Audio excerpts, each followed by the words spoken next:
नहीं चेता सूरतगढ़ प्रशासन। क्या दिल्ली जैसे हादसे का इंतजार कर रही है प्रशासन?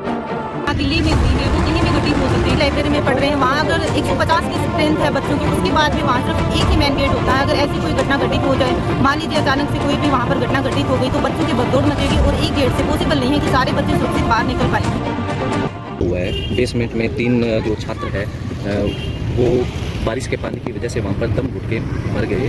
तो सूरतगढ़ के अंदर आप भी लाइब्रेरी के अंदर हो, तो आपको यहाँ पर क्या सुविधा दे रहे हैं या फिर आपकी प्रशासन से क्या मांग है? देखिए, प्रशासन की मांग की तो बात ये है कि हमें एक्चुअल में पता ही नहीं होता हमारे राइट्स क्या है, और ना हम ये जानने की कोशिश करते हैं कि जहाँ भी हम पढ़ रहे हैं, जिस भी कोचिंग में, जिस भी लाइब्रेरी में, वहाँ हमारी सेफ्टी के क्या रूल है। कि सबसे पहले प्रशासन से मांग करने से पहले तो मूलभूत आवश्यकता हमारी स्वयं की होती है कि हम खुद जानें कि हमारी आवश्यकता क्या है, और हमारी जहाँ पर हम पढ़ाई कर रहे हैं वहाँ पर हमारी किसी तरह की कोई भी सुविधा है कि नहीं, अगर हमें किसी चीज़ से वहाँ खतरा हो तो।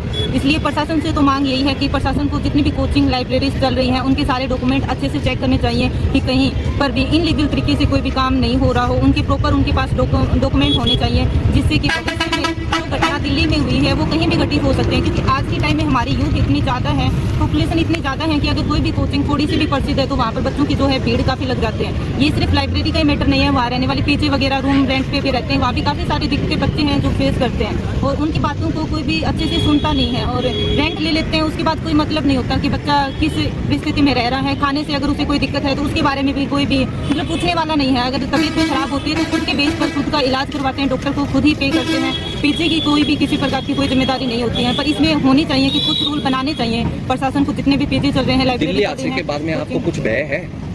भय तो हर जगह हर किसी को होता ही है, क्योंकि भय वहाँ पर जो घटना देखी है उसके बाद इतनी बड़ी बड़ी कोचिंग संस्थान है जो करोड़ों का टर्न ओवर लेते हैं, उसके बाद भी वो बच्चों की वो बच्चे तो चले गए पर उनके परिवार को किसी प्रकार की कोई भी आर्थिक सहायता देने की मांग नहीं कर रहे हैं। सिर्फ 10 लाख बोल रहे हैं, जबकि वहाँ 3 से 3.5 हज़ार तो लाइब्रेरी की फीस थी, रहने का 10 से 15 हज़ार। तो अगर पर हम करें कोचिंग का पूरा तो वहाँ इतनी तो उनकी फीस ही लग जाती थी। और हर एक हमें पता है कि गरीब तबके के जो बच्चे होते हैं वहीं जाकर वहाँ पर पढ़ाई करते हैं।